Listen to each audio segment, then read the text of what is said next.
Hello बच्चों, कैसे हो सभी। हम पढ़ रहे हैं class 10th math English medium. अपनी एक्सरसाइज 17 कंप्लीट हो गई। आज हम नई एक्सरसाइज 18 स्टार्ट करेंगे ना। छोटी सी एक्सरसाइज है, इजी एक्सरसाइज है, जिसका नाम है प्रोबेबिलिटी। क्या है? प्रोबेबिलिटी।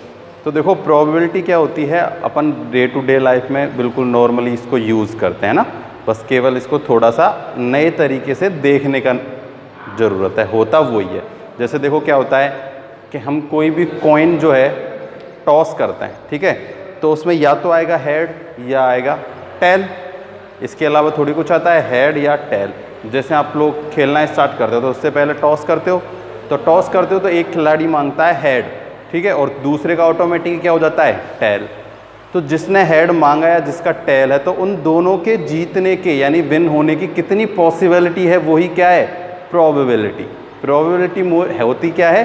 पॉसिबिलिटी ही प्रोबेबिलिटी होती है। तो देखो, सिक्के के दो ही क्या होते हैं? पार्ट होते हैं, या तो होता है हेड या होता है टेल। तो हेड आने के चांस भी हाफ हैं और टेल आने के भी हाफ चांस। कितने? हाफ, यानी कि 1/2 एंड 1/2। तो ये क्या है? प्रोबेबिलिटी है, यानी कि जो अपने क्या है फेवर के जो रिजल्ट है ना। टोटल प्रोबेबिलिटी कैसे फाइंड करते हैं हम? अपने फेवर के रिजल्ट अपॉन में टोटल रिजल्ट, ठीक है। तो देखो, उस प्रोबेबिलिटी पे आने से पहले इसमें कुछ इंपॉर्टेंट डेफिनेशंस है, ठीक है।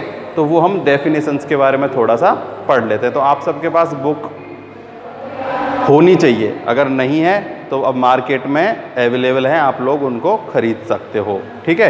क्योंकि इसमें खूब सारी क्या है डेफिनेशंस हैं, जिसको लिखाना पॉसिबल नहीं है। मैं केवल समझा देता हूँ, उनको आप अपनी बुक से ही पढ़ लेना। जैसे इसमें फर्स्ट डेफिनेशन है रैंडम एक्सपेरिमेंट। रैंडम एक्सपेरिमेंट, तो देखो, रैंडम एक्सपेरिमेंट का मतलब क्या होता है कि when all the possible result of an experiment are already known. देखो, जो पॉसिबल रिजल्ट है ना, कोई भी हमने एक्सपेरिमेंट किया, ठीक है, कोई भी, ठीक है, जिसके हमें पॉसिबल रिजल्ट पता है। क्या है? पॉसिबल रिजल्ट पता है। जैसे सिक्के का ही ले लो, एक सिक्का फेंका तो हमें पॉसिबल रिजल्ट पता है, या तो आएगा हेड या आएगा टेल, इसके अलावा कुछ आ नहीं सकता। या फिर हमने एक डाइस फेंका। डाइस होता है पासा, जो तुम लूडो खेलते हो ना, आजकल लूडो गेम खूब चल रहा है। तो वो लूडो जो खेलते हो, तो उसमें जो पासा होता है उसे बोलते हैं डाइस। क्या बोलते हैं? डाइस। उस पर अंक होते हैं 1 2 3 4 5 और 6 तक, ठीक है। तो जैसे ही तुम पासा या उसको डाइस को क्या करते हो? थ्रो करते हो, तो पॉसिबल रिजल्ट हमें पता है क्या होगा। या तो होगा 1 या होगा 2 या होगा 3 या 4 या 5 या 6। तो जब भी कोई हम क्या करते हैं? एक्सपेरिमेंट करते हैं और उसके हमें पॉसिबल रिजल्ट क्या होते हैं? Already non. And inference the any particular result is possible, it is called random experiment. For example, in the toss of a coin, one of is not sure to head or tail will be obtained, so it is a random experiment. मतलब हमें क्या पता होना चाहिए? उसमें possible result तो पता होना चाहिए, लेकिन रिजल्ट हमें नहीं पता होता। रिजल्ट तो हमें पता ही नहीं होता भाई, एक्सपेरिमेंट कर रहे हैं हम, तो हमें पॉसिबल रिजल्ट तो पता है हेड है या टेल है, पर हमें श्योर थोड़ी है कि वो हेड आएगा या टेल आएगा। ये पता है हेड या टेल में से कुछ आएगा, लेकिन क्या आएगा ये हमें नहीं पता होता। तो ये होता है रैंडम एक्सपेरिमेंट। उसके बाद होता है ट्रायल और इवेंट। तो देखो, ट्रायल क्या होता है? किसी भी एक्सपेरिमेंट को स्टार्ट जो करते हैं वो होता है ट्रायल। ट्रायल तो तुम जानते हो, किसी भी चीज़ को का ट्रायल है ना, यानी उसको चेक करना। या अपन ऐसे बोल सकते हैं, किसी भी एक्सपेरिमेंट से पहले या जो एक्सपेरिमेंट करने की जो क्या है टाइम है। जैसे एक कॉइन को क्या किया? उछाला। तो ये जो कॉइन उछाला ना, ये तो क्या है? ट्रायल है। क्या है? ट्रायल। और इवेंट क्या होता है? इवेंट होता है रिजल्ट। क्या होता है? रिजल्ट। तो कॉइन उछाला तो ट्रायल, और कॉइन गिरने पर हेड या टेल आया तो वो क्या हो जाएगा? इवेंट हो जाएगा। क्या हो जाएगा? इवेंट, ठीक है। देखो, when we perform an experiment it is called a trial of the experiment, or we can say that a trial is an action which result is one or several outcome, ठीक है। जैसे इसमें example दिया गए हैं, देखो, कुछ कि tossing a coin is a trial and getting either a head और टेल क्या है, इवेंट। जैसे मैंने अभी बताया ना, तो सिक्के को उछालना तो क्या है, एक ट्रायल है, उसमें हेड या टेल का आना क्या है, एक इवेंट है। फिर उसके बाद है tossing a dice is a trial which is getting any number 1 2 3 4 5 6 and क्या हो, ये एक इवेंट है भाई। डाइस को फेंकना तो है क्या, ट्रायल, और गेटिंग यानी अपन को प्राप्त हो जाना क्या, 1 से लेकर 6 तक कुछ भी, वो क्या हो जाता है, एक इवेंट हो जाता है। ठीक है। उसके बाद होता है एक सिंपल इवेंट। क्या होता है, सिंपल इवेंट। तो देखो सिंपल इवेंट क्या होता है कि an event with a single result and its simple space is known as element even. यानी देखो जब अपने पास रिजल्ट केवल एक हो ना, तो वो क्या होता है, सिंपल इवेंट। देखो जैसे डाइस को फेंका, किसको फेंका, डाइस को, 1 2 3 4 5 6। ठीक है। तो इसमें कई प्रकार के क्या बनते हैं, क्वेश्चंस अपने पास बना सकते हैं हम। जैसे देखो ऐसे बोल सकते हैं कि इवन नंबर आने की प्रोबेबिलिटी, ठीक है, ऑड नंबर आने की प्रोबेबिलिटी, लेस देन 3 आने की प्रोबेबिलिटी, लेस देन 5 आने की प्रोबेबिलिटी। ठीक है। तो देखो इनमें सब में जो है ना वो ज़्यादा बन रहे हैं। अगर हम ऐसे पूछें कि नंबर 1 आने की प्रोबेबिलिटी कितनी है, 1, नंबर 2 आने की प्रोबेबिलिटी भी कितनी होगी, 1, यानी कि 1/6 1/6 1/6, यानी जिस भी इवेंट का रिजल्ट केवल क्या हो, 1, यानी एक नंबर में आ रहा हो। ठीक है ना। तो केवल 1 जिसका रिजल्ट होता है ना, वो क्या होता है, सिंपल इवेंट। क्या होता है, क्या होता है, सिंपल इवेंट। देखो it is also term as a simple event और एटॉमिक एलिमेंट फॉर द, देखो एग्जांपल जैसे a bag contain few ball, जैसे इसमें एग्जांपल दिया गया कि एक क्या है, बैग है, उसमें कुछ बॉल्स हैं। ठीक है, ब्लैक एंड वाइट बॉल्स। तो हमने रैंडमली उसमें से एक बॉल को क्या कर लिया, चूज़ कर लिया। तो वो बॉल के कोई सी भी हो सकती है, तो हमने केवल एक ही बॉल क्या की है, चूज़ की है। तो ये इसमें केवल एक रिजल्ट है। तो अपने पास कैसा इवेंट है, ये सिंपल इवेंट है। कैसा इवेंट है, सिंपल इवेंट। इसके बाद है एग्जॉस्टिव इवेंट और टोटल नंबर ऑफ केसेस। तो देखो all the possible outcomes of the experiment are known as exhaustive event. देखो यानी कि जैसे ये है टोटल पॉसिबल आउटकम्स है एक डाइस को थ्रो करने पर, तो ये अपने पास क्या हो गया, एग्जॉस्टिव इवेंट। क्या हो गया, एग्जॉस्टिव इवेंट। इसको और भी है ना, लास्ट में और आएगा एक, वो भी सेम यही है, उसको हम और बता देंगे, है ना। तो ये सिंपल सी चीज़ें, जैसे इसमें एग्जाम्पल में दिया गया है कि a coin is tossed when 2 event are head will appear और tail will appear, both event together are exhaustive event because 1 will occur during the contact of an experiment and total number cases is 2। इसमें second है कि consider the experiment of a fair dice being throw, then there are 6 outcomes and all of are all equal likely to occur, also the event of getting different number taken together are exhaustive. ठीक है ना। तो देखो ये इतना important भी नहीं है, कोई थ्योरेटिकल पार्ट, इसमें से कुछ चीज़ इंपॉर्टेंट है जो हम क्वेश्चनों में उनको अच्छे से और पढ़ लेंगे। जैसे इसमें नेक्स्ट है फेवरेट इवेंट और केसेस। तो देखो फेवरेट इवेंट और केसेस का मतलब क्या होता है, फेवरेट इवेंट यानी कि जो अपन को चाहिए वही आ रहा है, तो वो क्या है, फेवरेट इवेंट है। तो इस फेवरेट इवेंट का इम्पोर्टेंट पार्ट है। ठीक है। तो देखो फेवरेट इवेंट का मतलब है, जैसे हम इस डाइस से समझते हैं, ठीक है। तो देखो अब मैंने जैसे बोला कि डाइस फेंका, ठीक है, और मैंने बोला कि 4 आना चाहिए, तो 4 ही आ जाता है। क्या जाता है, 4 ही आ जाता है। तो ये अपना कैसा इवेंट है, फेवरेट इवेंट है, क्योंकि जो अपन को चाहिए वो ही आ गया। ठीक है। तो प्रोबेबिलिटी में अपने फेवरेट इवेंट का ही इंपॉर्टेंट रोल है। एक तो होगा टोटल आउटकम्स और एक होगा फेवरेट इवेंट। तो देखो जो प्रोबेबिलिटी है ना, वो निकालते कैसे हैं, जैसे प्रोबेबिलिटी को लिखते हैं ऐसे। ठीक है। इसका फॉर्मूला अपने पास होता है क्या, ऊपर तो होता है पॉसिबल फेवरेट आउटकम्स, ठीक है, अपॉन में टोटल आउटकम्स। ठीक है। तो हम अब क्या पढ़ रहे हैं, फेवरेट आउटकम्स पढ़ रहे हैं। तो फेवरेट आउटकम्स जो हमको क्वेश्चन में गिवन होंगे या जो हमें चाहिए ना, वो क्या है, फेवरेट आउटकम्स हैं। जैसे उसने पूछा कि एक डाइस को थ्रो करने पर लेस देन 4 आने की प्रोबेबिलिटी क्या है, तो देखो लेस देन 4 यानी कि अपने आउटकम्स जो हैं पॉसिबल फेवरेट वो कौन कौन से हैं, 1, 2 एंड 3। ये तीनों के तीनों क्या हैं, लेस देन 4 हैं। तो अपने पास जो अपने फेवरेट आउटकम्स हैं वो कितने हो गए, 3, और टोटल आउटकम्स कितने हैं, 6। तो इसको काट दो 1/2। तो ये अपनी क्या हो गई, प्रोबेबिलिटी हो गई। क्या हो गई, प्रोबेबिलिटी। ठीक है, तो ये जो फेवरेट आउटकम्स हैं वो क्या हैं, जो हमें चाहिए या जो हमें क्वेश्चन में पूछे जाने हैं ना, जो अपने काम के हैं। ठीक है, वो होते हैं फेवरेट आउटकम। जैसे एग्जांपल देखो, when a dice throw the number of favourable event और getting an event number is 3। ठीक है, getting an event number is 3। तो 2, 4, 6 यानी कि हमने कैसे नंबर मांगे थे, नंबर इवन नंबर कैसे मांगे थे, इवन नंबर। तो इवन नंबर कितने हैं, 2, 4 और 6। जैसे एक पासे को या कि डाइस को थ्रो किया तो इवन नंबर आने की हमें देखनी है। तो इवन अपने पास फेवरेट आउटकम्स क्या होंगे, फिर इसमें इवन कौन से हैं, 2, 4 और 6। तो जो जो इवन नंबर है वो अपने क्या हैं, फेवरेट आउटकम्स हैं। इसके बाद है इंडिपेंडेंट एंड डिपेंडेंट इवेंट। देखो इंडिपेंडेंट और डिपेंडेंट इवेंट का क्या मतलब है। इंडिपेंडेंट इवेंट का तो मतलब है जिन दो किसका, एक्सपेरिमेंट का आपस में कोई लेना देना ही नहीं है। तो अलग अलग क्या है, वो एक्सपेरिमेंट है, इवेंट हो रहे हैं अलग अलग, तो उनका एक दूसरे से कोई मतलब ही नहीं है।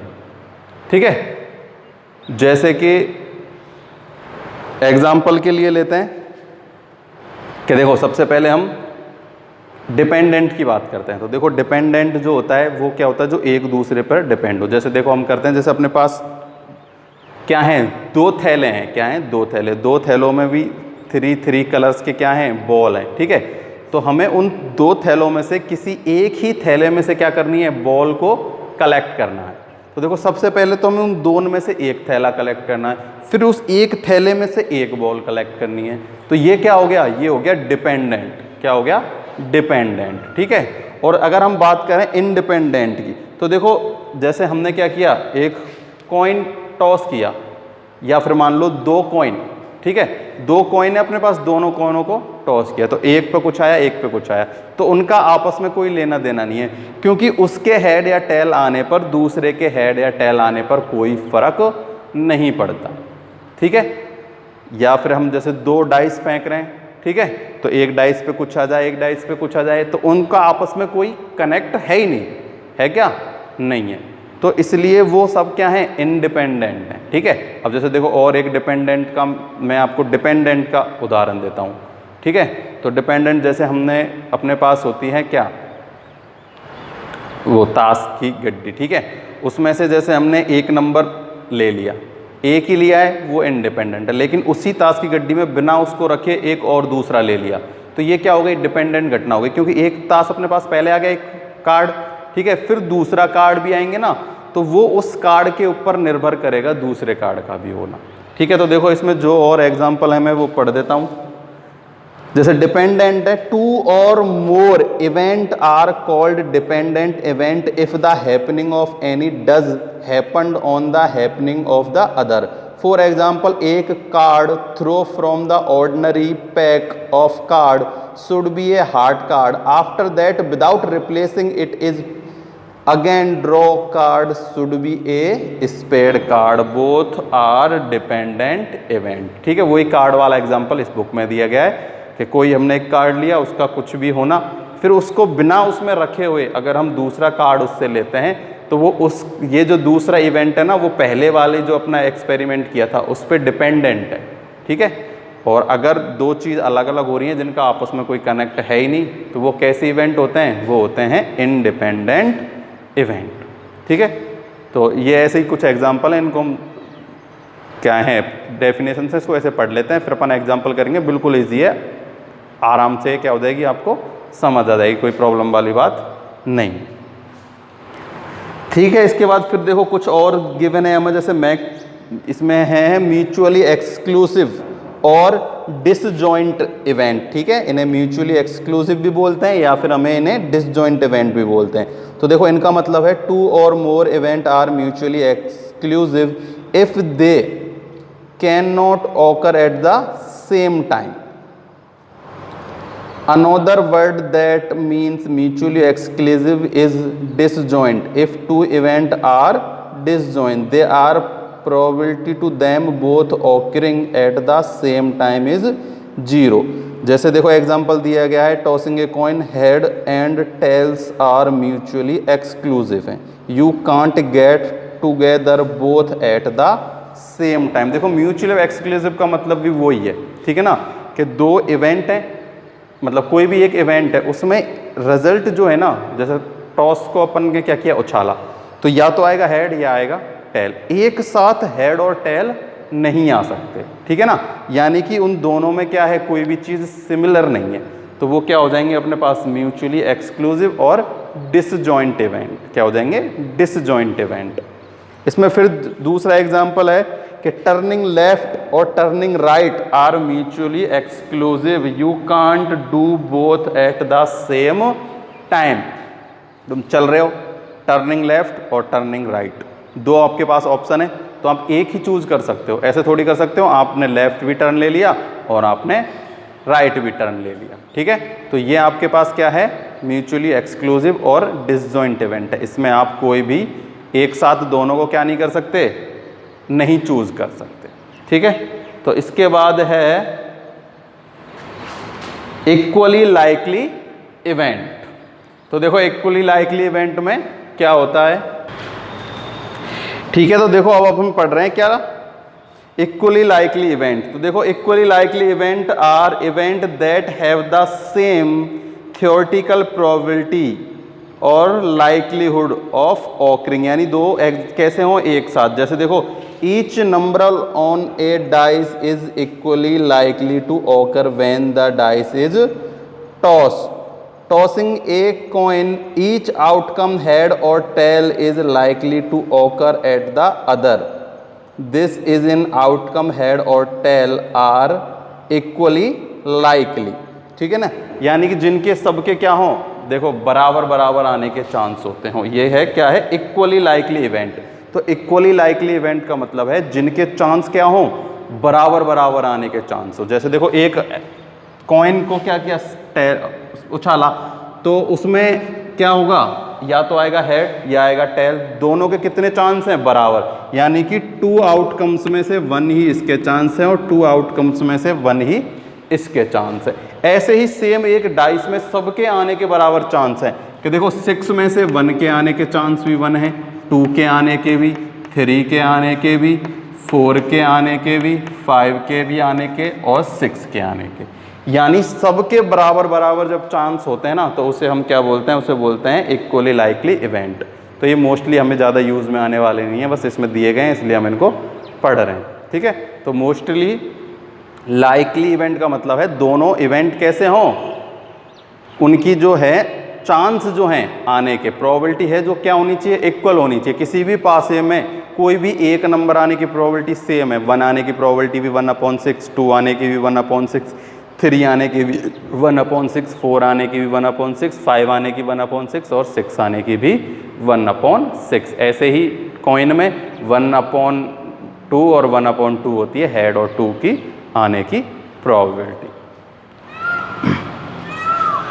इसके बाद है कंपाउंड इवेंट। इफ 2 और more event happened at that same time, ठीक है।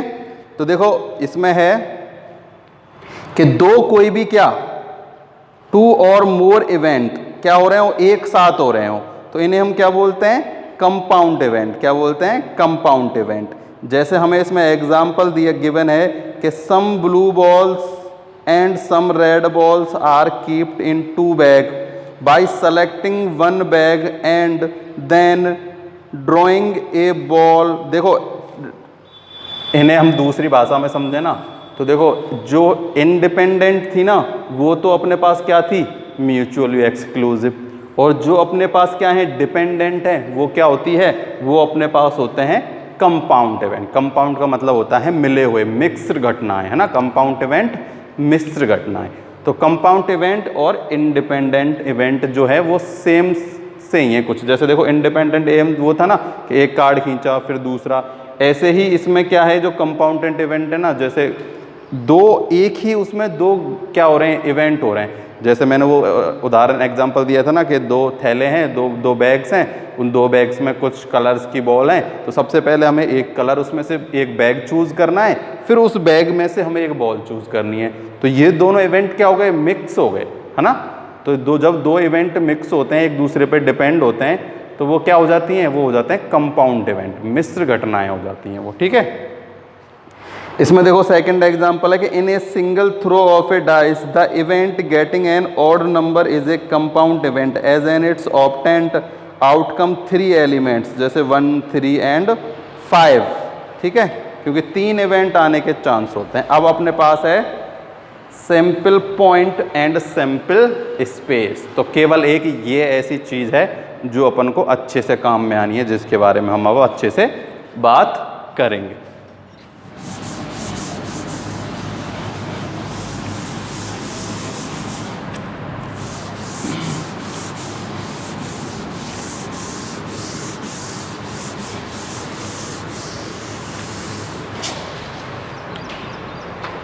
हम बात करते हैं केवल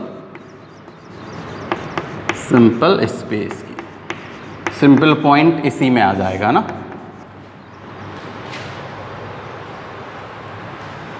सैंपल स्पेस, तो देखो क्या होता है सैंपल स्पेस।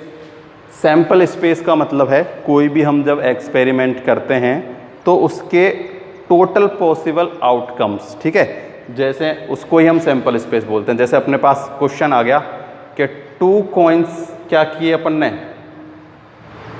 थ्रो किए, टॉस किए, ठीक है, तो उनके टोटल आउटकम्स की जगह हमारे पास आएगा कि क्या फाइंड कीजिए, सैंपल स्पेस फाइंड कीजिए। क्या फाइंड कीजिए, सैंपल स्पेस। तो सैंपल स्पेस हम कैसे फाइंड करेंगे, सैंपल स्पेस हम उनकी जो पॉसिबल रिजल्ट है ना वो देखो, 2 कॉइनों को जब हम टॉस करेंगे तो क्या क्या पॉसिबल आउटकम्स हैं, या तो दोनों में क्या आ जाएगा हेड, या दोनों में क्या आ जाएगा टेल, या एक पे आ गया हेड, एक पे आ गया टेल, एक पे आ गया टेल और दूसरे पे आ गया हेड, ठीक है। यही है अपने पास possible result, head head tail tail head tail tail head, इसके अलावा नहीं है। ये तो 2 का था, 1 में तो केवल हेड और टेल है, 2 में है अपने पास 4, कितने होते हैं 4। देखो कैसा होता है, अगर 1 कॉइन है, ठीक है, तो देखो 1 कॉइन है और कॉइन पे कितने रिजल्ट आने के चांस होते हैं, 2 आने के चांस होते हैं, या तो हेड या टेल। तो देखो 2 की पावर 1 अगर 1 कॉइन है, 2 की पावर 2 अगर 2 कॉइन है, 3 की पावर 2 अगर कितने कॉइन है, 3 कॉइन है ना, सॉरी 2 की पावर 3 अगर 3 कॉइन है, 2 की पावर 4 अगर कितने कॉइन है, 4 कॉइन है। देखो इसके टोटल जो अपने पास सैंपल स्पेस बनेंगे वो बनेंगे 2, इसके बनेंगे 4, इसके बनेंगे 8 और इसके बनेंगे 16, ठीक है। तो देखो ये 4 वाला तो कम ही चांस होते हैं, 8 तक अपने पास आने के चांस, यानी 3 कॉइन तक का सैंपल स्पेस वो पूछ सकता है, ठीक है। तो देखो 3 कॉइन का सैंपल स्पेस हम कैसे बनाएंगे, तो ये तो हमें पता चल जाएगा कि 3 कॉइन में टोटल कितने सैंपल स्पेस बनेंगे, 8 बनेंगे। कितने बनेंगे, 8। तो ठीक है, देखो मैं 3 कॉइन्स का सैंपल स्पेस बनाना सिखा रहा हूँ, अच्छे से सीखना।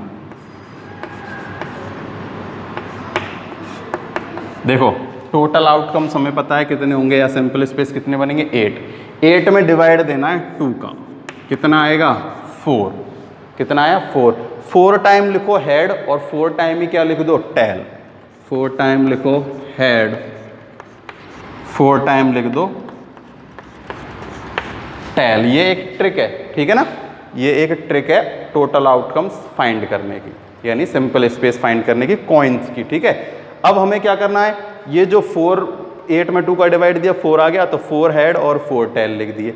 अब हमें इस 4 में फिर से 2 से डिवाइड दे देना, कितना आ जाएगा 2।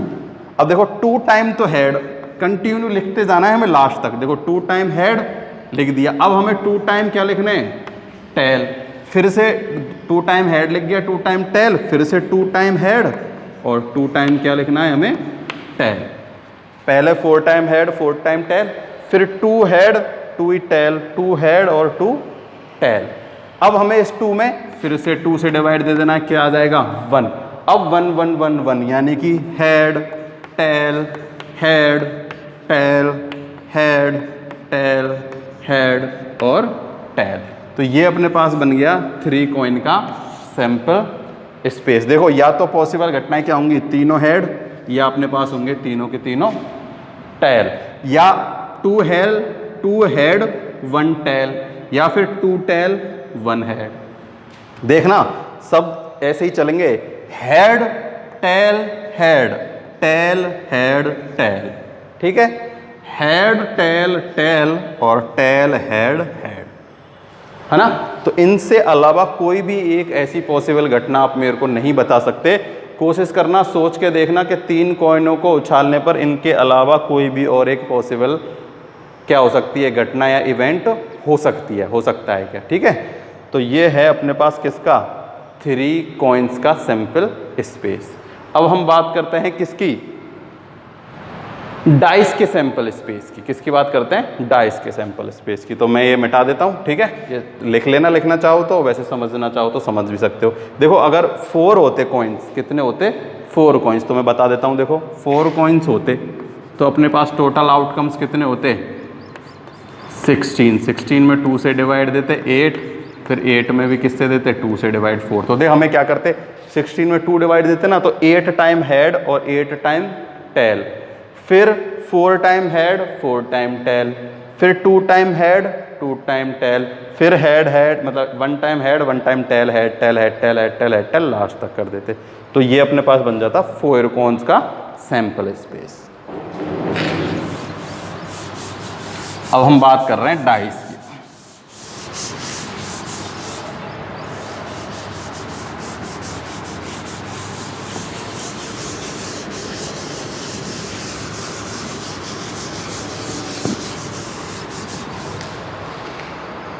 देखो जो डाइस होता है सबको पता है, उसमें अगर एक डाइस है तो उसके अपने पास सैंपल स्पेस बनेगा 6। कितना बनेगा, 6। तो देखो 6 1 डाइस और उसमें पॉसिबल रिजल्ट है 6, यानी कि 1 की पावर 6, सॉरी 6 की पावर 1। कितने बन गए, 1। अगर 1 की जगह 2 डाइस को हम एक साथ थ्रो करें तो 6 की पावर 2 यानी कि 36 बनेंगे, और अगर 3 डाइस को फेंके तो 6 की पावर 3 यानी कि 216 क्या बनेंगे, सैंपल स्पेस। तो ये 216 हमें सैंपल स्पेस पूछेगा नहीं, ठीक है, हमें ज़्यादा से ज़्यादा 2 डाइस का सैंपल स्पेस फाइंड करवा सकता है, ठीक है। तो 2 डाइस का हमें क्या फाइंड करना है, सैंपल स्पेस। तो देखो 2 डाइस का सैंपल स्पेस कैसे फाइंड करेंगे, देखो एक डाइस पे केवल 1 से लेकर 6 तक ही नंबर होते हैं। तो देखो हमें क्या करना है, 1 2 3 4 5 एंड 6, ठीक है। अब देखो 1 के साथ 1 2 3 4 5 6, 2 के साथ 1 2 3 4 5 6, सबको लिख दो। जैसे 1 के साथ एक बार 1, इन सब के साथ, अब 1 के साथ 2, 2 के साथ 2, 3 के साथ 2, 4 के साथ 2, 5 के साथ 2 एंड 6 के साथ 2। ऐसे ही अब 1 के साथ 3, 2 के साथ 3, 2 के साथ 4, 2 के साथ 5, सॉरी 3 4 5, क्या हो गया 3 3 3 3 3 3 एंड 3। देखो सिंपल सा है, 11 से स्टार्ट करना है, कहाँ जाके रोकना है 16 तक, फिर 21 से, क्योंकि 1 7 तो होता नहीं है डाइस पे, 6 तक ही होते हैं, फिर 21 से स्टार्ट करना है और कहाँ जाके रुकना है 26 पर, फिर 31 से स्टार्ट करना है और कहाँ जाके रुकना है 36 पर। ऐसे ही 44 45 46 54 55 एंड 56, 4 5 एंड 6 6। तो ये अपने पास हैं टोटल आउटकम्स, यानी कि किसके, 2 डाइस को थ्रो करने पर अपने पास पॉसिबल जो क्या बन सकते हैं, सिंपल स्पेस। ठीक है, तो पॉसिबल सैंपल स्पेस अपने पास ये बन सकते हैं 11 से लेकर 16 तक, 21 से लेकर 26, 31 से 36, 41 टू 46, 51 टू 56, 61 टू 66।